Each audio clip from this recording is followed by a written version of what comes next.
नमस्कार, स्वागत है आप सभी का। आप देख रहे हैं एबीपी गंगा। आपके साथ मैं हूं राजीव भौंडियाल और अब शुरुआत करते हैं इस बुलेटिन की। झांसी में छात्रा की हत्या के मामले में पुलिस के झूठ का खुलासा हुआ है। वाहवाही बटोरने के चक्कर में पुलिस अपने ही बयान से अब घिर गई है। छात्रा की हत्या का सीसीटीवी फुटेज सामने आया है, जिसमें यह दिख रहा है कि सीपरी बाजार में छात्रा को मौत के घाट उतारने वाले कातिल मंथन सिंह सेंगर को स्थानीय लोगों ने पकड़ लिया। सीसीटीवी फुटेज में साफ दिखाई दे रहा है कि लोग आरोपी की पिस्टल छीन रहे हैं। हालांकि एसएसपी का दावा था कि छात्रा की हत्या कर भागते आरोपी मंथन सिंह सेंगर को पुलिस ने पकड़ा है, जबकि सीसीटीवी फुटेज कुछ और ही बयां कर रहा है कि यहां पुलिस ने नहीं पकड़ा लोगों ने पकड़ा, स्थानीय लोगों ने पकड़ा, पुलिस ने नहीं पकड़ा। और इसका सीसीटीवी फुटेज आया और सीसीटीवी फुटेज से सब स्पष्ट हुआ। देखिए, एक शख्स इसको पकड़ता है और उसके बाद वहां के अन्य लोग भी आ जाते हैं, स्थानीय लोग आ जाते हैं। छात्रा की हत्या के मामले में पुलिस ये दावा कर रही थी कि भागते हुए उन्होंने आरोपी मंथन सिंह सेंगर को पकड़ा, तो पुलिस वाहवाही लूटना चाहती थी। लेकिन यहां सीसीटीवी से पोल खुल गई कि पुलिस के दावे झूठे। वाहवाही लूटने के लिए पूरा का पूरा ये बयान दिया गया। सीतापुर में बस में आग लगने से हड़कंप मच गया। बस में आग लगी और इसकी वजह से अफरा तफरी का माहौल वहां पर पैदा हो गया कुछ देर के लिए। हालांकि उसके बाद स्थानीय लोगों ने बस में लगी हुई आग को बुझा दिया। हादसे में कोई हताहत नहीं हुआ है। ये तस्वीरें हैं जब अचानक बस में आग लगी, लोग डर गए, बस से बाहर निकलने लगे। उसके बाद स्थानीय लोग आए और उन्होंने आग पर काबू पाने के प्रयास शुरू किए, तो आग पर काबू पा लिया गया।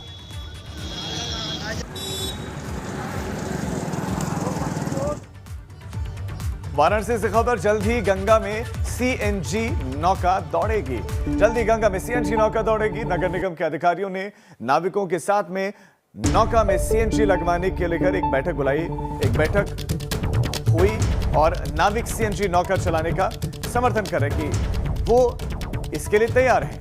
तो जल्द ही इससे अब ये अनुमान लगाया जा रहा है। इसके बाद अब ये कयास है कि शायद जल्द ही ये नौका दौड़ने भी लगे गंगा में। तो जल्द ही गंगा में सीएनजी नौकाएं दौड़ेंगी। इस बाबत एक बैठक हुई जिसमें नाविकों के साथ नगर निगम के अधिकारी बैठे, उनसे चर्चा की कि क्यों ना सीएनजी लगी हुई नौकाएं गंगा जी में चलें। तो ऐसे में नाविक भी इसका समर्थन कर रहे हैं, नाविक भी सीएनजी नौका चलाने का सपोर्ट कर रहे हैं, समर्थन कर रहे हैं। तो ऐसे में इस बात की संभावना है कि जल्द ही सीएनजी नौकाएं दौड़ते हुए गंगा नदी में दिखें।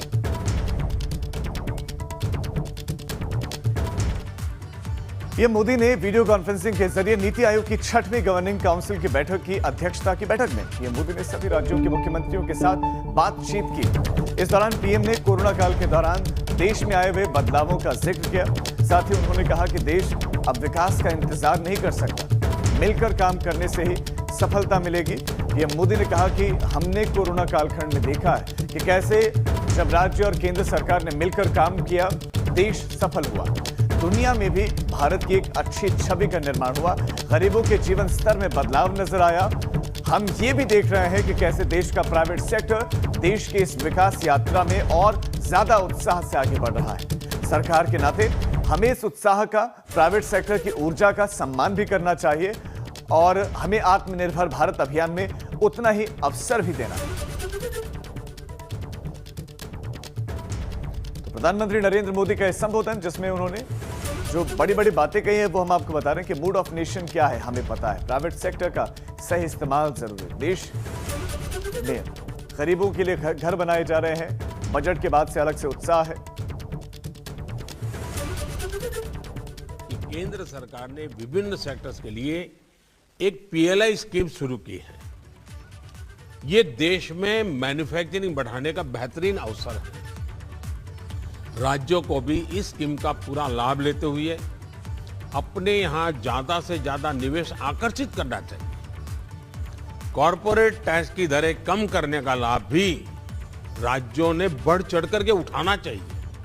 आपने ऐसी कंपनियों का संपर्क करना चाहिए कि दुनिया में इतना कम टैक्स रेट जब किया गया है तो उसका फायदा आपके राज्य को मिलना चाहिए। साथियों, इस बार के बजट में इंफ्रास्ट्रक्चर के लिए दिए गए फंड की भी काफी चर्चा हो रही है। इंफ्रास्ट्रक्चर पर होने वाला ये खर्च देश की अर्थव्यवस्था को कई स्तर पर आगे बढ़ाने का काम करेगा। रोजगार के भी बहुत अवसर पैदा करेगा। एक मल्टीपल इफेक्ट होती है इसकी। नेशनल इंफ्रास्ट्रक्चर पाइपलाइन में राज्यों का हिस्सा 40% से इसलिए 40% है, और इसलिए जरूरी है कि राज्य और केंद्र मिलकर अपने बजट को सिंक्रोनाइज करें। राष्ट्रीय स्वयंसेवक संघ के अनुषंगिक संगठन गंगा समग्र के पदाधिकारियों और कार्यकर्ताओं का समागम कार्यक्रम आज संगम नगरी प्रयागराज में हो रहा है और 2 दिनों के इस कार्यक्रम का दूसरा दिन है आज और अंतिम दिन भी। ये कार्यकर्ता समागम माघ मेला क्षेत्र में विश्व हिंदू परिषद के पंडाल में आयोजित हो रहा है। समागम कार्यक्रम में संघ प्रमुख मोहन भागवत खास तौर पर मौजूद। समागम कार्यक्रम में देश भर से आए हुए तकरीबन 800 पदाधिकारी और सक्रिय कार्यकर्ता गंगा की दशा और दिशा सुधारने के लिए अपने सुझाव दे रहे हैं। सभी प्रमुख कार्यकर्ता बारी बारी से संघ प्रमुख मोहन भागवत के सामने अपने सुझाव पेश कर रहे हैं। इस समागम कार्यक्रम में संघ प्रमुख मोहन भागवत के साथ ही सर कार्यवाह डॉक्टर कृष्ण गोपाल और पूर्व केंद्रीय मंत्री उमा भारती भी मौजूद हैं। राष्ट्रीय स्वयंसेवक संघ के आनुषंगिक संगठन गंगा समग्र अभियान के जुड़े हुए कार्यकर्ताओं का समागम आज संगम नगरी प्रयागराज में हो रहा है। इस समागम में देश भर में गंगा समग्र अभियान से जुड़े हुए तकरीबन 800 प्रमुख कार्यकर्ताओं को बुलाया गया है। इसका मकसद सभी कार्यकर्ताओं को एक दूसरे से परिचित कराना, गंगा के बारे में बड़ा संदेश देना है। इस कार्यक्रम के मुख्य अतिथि संघ प्रमुख मोहन भागवत हैं। मोहन भागवत इस वक्त मंच पर बैठ चुके हैं। 2 दिनों का ये कार्यक्रम है। कल पहले दिन इसकी शुरुआत सर कार्यवाह डॉक्टर कृष्ण गोपाल ने की थी और आज दूसरे दिन के कार्यक्रम के मुख्य अतिथि संघ प्रमुख मोहन भागवत हैं। यहाँ पर 2 दिनों तक जो है गंगा की दशा और दिशा पर चर्चा की जा रही है। आज के इस कार्यक्रम में पूर्व केंद्रीय मंत्री उमा भारती समेत देश भर से आए हुए कार्यकर्ता यहाँ पर मौजूद हैं और सुबह अब से कुछ देर पहले संघ प्रमुख मोहन भागवत ने दीप जलाकर औपचारिक तौर पर इस कार्यक्रम का उद्घाटन किया है। और गंगा समग्र अभियान जो है उसमें मोक्षदायिनी और जीवनदायिनी कही जाने वाली गंगा की दशा और दिशा पर लगातार चर्चा की जाती है, संदेश दिए जाते हैं और जो कार्यकर्ता हैं वो गंगा की बेहतरी के लिए काम करते हैं। संघ प्रमुख मोहन भागवत यहाँ पर बैठ चुके हैं, वो मंच पर विराजमान हैं और अब से कुछ देर बाद उनका संबोधन होगा और बहुत उम्मीद है कि वो आज के अपने संदेश में, आज के अपने भाषण में देश को कोई बड़ा संदेश दे सकते हैं, गंगा भक्तों को कोई बड़ा संदेश दे सकते हैं। कल शाम को उन्होंने माँ गंगा की भव्य आरती की थी, पूजा अर्चना की थी और उस वक्त उन्होंने सरकार के कामकाज पर मुहर लगाते हुए जो गंगा को लेकर किए जा रहे हैं, लोगों से कहा था कि गंगा सिर्फ आस्था की प्रतीक नहीं है बल्कि भारतवंशियों की जो है वो जीवन धारा भी है। तो सभी को मिलकर इसकी बेहतरी के लिए काम करना होगा क्योंकि गंगा सिर्फ पुण्य ही नहीं देती है बल्कि कई दूसरे तरीके से भी फायदा पहुंचाती है। तो साफ तौर पर कहा जा सकता है कि संघ प्रमुख मोहन भागवत यहाँ पर मौजूद हैं और अब से कुछ देर बाद उनका भाषण होगा और उम्मीद ये जताई जा रही है कि वो गंगा भक्तों को, देशवासियों को गंगा को लेकर कोई बड़ा संदेश दे सकते हैं। तो फिलहाल सभी को उनके भाषण का इंतजार है। कैमरामैन रोहित श्रीवास्तव के साथ मोहम्मद मोइन, एबीपी गंगा, प्रयागराज। राम मंदिर के लिए चंदे पर समाजवादी पार्टी बटे हुए दिख रहे हैं। अपर्णा यादव ने राम मंदिर के लिए 11 लाख रुपए का चंदा दिया है। अखिलेश यादव के चंदा जीबी वाली बयान के बाद अपर्णा यादव ने 11 लाख रुपए का चंदा दिया है। राम मंदिर निर्माण के लिए उनकी तरफ से दिया गया ये चंदा है और अखिलेश यादव ने संसद में बयान दिया जिसमें चंदा जीबी शब्द का उन्होंने जिक्र किया। अखिलेश यादव ने लोकसभा में चंदा जीबी कहा था, निशाना साधा था बीजेपी पर और इस बीच में अपर्णा यादव ने 11 लाख रुपए का चंदा दिया है। चलिए आपको सुनवाते हैं सपा के राष्ट्रीय अध्यक्ष अखिलेश यादव किस तरह से चंदा लेने वालों को चंदा जीबी बोलते हैं और उन्हीं के भाई की पत्नी राम मंदिर में 11 लाख रुपए का चंदा देती है। आंदोलन जीवी हैं, मैं उनको क्या कहूं, मैं उन लोगों को क्या कहूं जो लगातार चंदा लेने निकल जाते हैं। क्या वो चंदा जीवी संगठन के लोग नहीं हैं? अगर वो हो सकते हैं जिनको आप आंदोलन जीवी बोल रहे हैं तो आप भी तो चंदा लेने के लिए निकल पड़ते हैं, जब कहीं तब निकल जाते हैं आप। क्या आप चंदा जीवी नहीं है?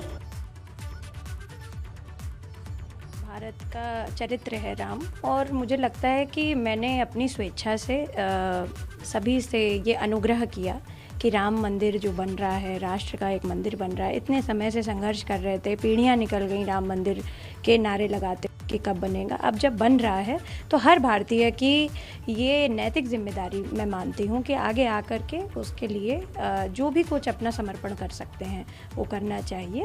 मैं तो कहूँगी कि जिन्होंने अभी भी नहीं किया है उसके लिए कुछ भी, तो मुझे लगता है उन लोगों को आगे आना चाहिए। आज हमने भी अपने तरफ से, अपने लोगों की तरफ से ये राशि इकट्ठा करी और प्रमुख लोगों को दी। और अब बात किसान के गुस्से की खबर बिजनौर से, जहां पर कृषि कानूनों के विरोध में एक किसान ने अपने 5 बीघा गेहूं की फसल को नष्ट कर दिया। किसान के इस विरोध का वीडियो वायरल हो रहा है।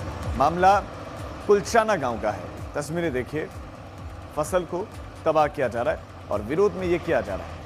हालांकि दूसरी तरफ ये भी कहा जा रहा है कि क्या एक किसान ऐसा कर सकता है, लेकिन एक विरोध का तरीका है। पहली तस्वीर में विरोध कानून जो आए हैं, दूसरी तस्वीर में वो बयान दे रहे हैं और वीडियो बना रहे हैं। मैं ये अपनी हरी भरी फसल जोत रहा हूँ। हम नहीं जानते फालतू के जो है कानून हम पर थोपने जामे। और मैं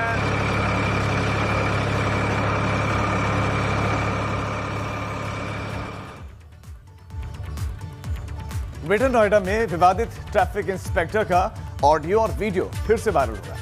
ट्रैफिक इंस्पेक्टर पर हालांकि इन वीडियोस के वायरल होने के बाद भी कार्रवाई नहीं होती है। पुलिस कमिश्नर के आदेश का यहां पर ट्रैफिक इंस्पेक्टर पलीता लगा रहा है, ऑटो चालक को गंदी गालियां देते हैं। ऑडियो इसका वायरल होता है और उसके बाद अब कुछ जवान सामने आए हैं, सिपाही सामने आए हैं जो ट्रैफिक इंस्पेक्टर पर गंभीर आरोप लगा रहे हैं। इस संदर्भ में ऑलरेडी एक जांच प्रचलित है और साथ ही में ये भी स्पष्ट करना चाहूँगी कि निर्देशानुसार ही इसमें ट्रैफिक अभियान चल रहा था, जिसमें ओवरलोडेड ट्रक्स, डंपर्स, इन सब के विरुद्ध कार्रवाई प्रचलित थी। तो उसके तहत वो कार्रवाई कर रहे थे और इसी संदर्भ में वो वीडियो ऑडियो वायरल हुआ है।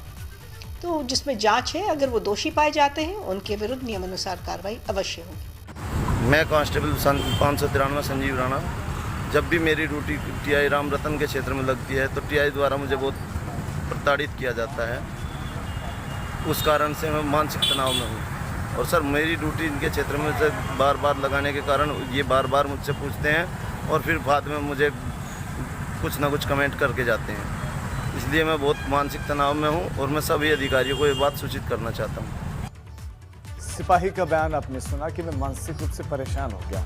जब भी उनके अंडर ड्यूटी लगती है वो परेशान करते हैं, वो कमेंट करते हैं, मनमाना रवैया उनका होता है।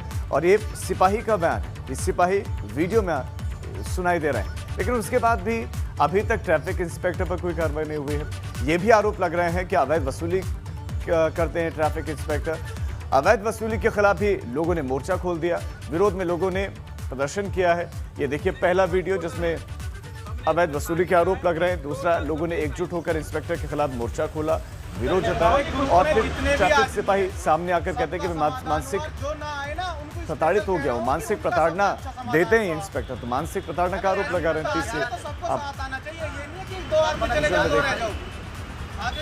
कंप्लेंट हमने डीसीपी साहब को दे दी है। ग्रीन आगरा की दिशा में आगरा शहर ने एक और कदम आगे बढ़ा दिया है। वेस्ट टू एनर्जी प्लांट, जिसको सुप्रीम कोर्ट ने अभी चलाने की अनुमति नहीं दी थी, उसको उत्तर प्रदेश सरकार की मजबूत पैरवी के बाद मंजूरी मिल गई है। Clean Agra, green Agra. जी हाँ, आगरा नगर निगम का नारा है और इस दिशा में एक बड़ी उपलब्धि आगरा के लोगों को नसीब हुई है। दरअसल लगातार बढ़ती आबादी और उससे निकलने वाला जो कूड़ा है उसकी मात्रा लगातार बढ़ रही है, लेकिन सुप्रीम कोर्ट ने अभी तक वेस्ट टू एनर्जी प्लांट की अनुमति नहीं दी थी और ऐसे में अब जो अड़चन है वो दूर हो गई है। सुप्रीम कोर्ट ने तमाम शर्तों के साथ वेस्ट टू एनर्जी प्लांट लगाने की अनुमति दे दी है और आगरा के छलेसर में जो वेस्ट टू एनर्जी प्लांट अब लग सकेगा। आप देख सकते हैं किस तरीके से इस समय मैं शादरा इलाके में खड़ा हुआ हूँ और जो कूड़े का एक पहाड़ हिमालय से सा बना हुआ यहाँ नज़र आ रहा है। एक अनुमान के मुताबिक आगरा में रोज़ाना 900 मीट्रिक टन कूड़ा निकल रहा है और ऐसे में लगातार जो आबादी बढ़ रही है और उसके बाद इस कूड़े का प्रॉपर निस्तारण नहीं हो रहा है और लगातार कई सारे कानूनी अड़चनों के बाद, लगातार इसकी पैरवी करने के बाद उत्तर प्रदेश सरकार ने जब मजबूती से अपना पक्ष सुप्रीम कोर्ट में रखा है और उसके बाद अब वेस्ट टू एनर्जी प्लांट को हरी झंडी मिल गई है और ऐसे में एक तरफ इस कूड़े का प्रॉपर निस्तारण हो सकेगा, वहीं दूसरी तरफ इससे जो बिजली निकलेगी वो भी शहर के काम आएगी। आगरा नगर निगम छलेसर में एक निजी कंपनी से उसने करार किया है जिसमें वो ज़मीन उसको देगा, ज़मीन दे दी है और ऐसे में अब कूड़े का प्रॉपर निस्तारण हो सकेगा। वेस्ट टू एनर्जी प्लांट लगाने की अनुमति दे दी गई है और जल्द ही ये वेस्ट टू एनर्जी जो प्लांट है वो काम करना शुरू कर देगा और क्लीन आगरा, ग्रीन आगरा की दिशा में ये एक अहम कदम माना जा रहा है। आगरा से नितिन उपाध्याय, एबीपी गंगा। बड़ा सड़क हादसा हुआ है। यहाँ ट्रक और कार की जबरदस्त टक्कर हुई। तेज रफ्तार कार ने दरअसल ट्रक को टक्कर मारी थी। हादसे में 4 लोगों की मौत हो गई और 3 इसमें घायल हैं। घायलों को अस्पताल में भर्ती करवाया गया जहां पर उनका इलाज चल रहा है। बदायूं के रहने वाले मृतक बताए जा रहे हैं। सड़क हादसे पर मुख्यमंत्री योगी आदित्यनाथ ने भी दुख प्रकट किया है। वरिष्ठ अधिकारियों को निर्देश दिए कि हर संभव मदद वहां मुहैया करवाई जाए, घायलों को भी, मृतकों के परिवार वालों को भी।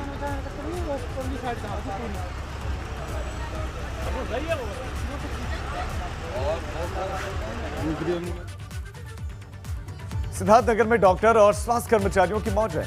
यहां के प्राथमिक स्वास्थ्य केंद्र अलीगढ़वा में डॉक्टर साहब महीने में एक ही दिन अस्पताल में आते हैं। तो वहीं आरोप यह भी है कि स्वास्थ्य केंद्र पर तैनात स्वीपर अपनी जगह एक प्राइवेट महिला से काम करवाता है। और तो और घोर लापरवाही की बात तो यह है कि सफाई कर्मचारी कभी कभी गरीब मरीजों को इंजेक्शन भी लगाता है। यह हाल तब है जब प्रदेश के स्वास्थ्य मंत्री का यह गृह जिला है।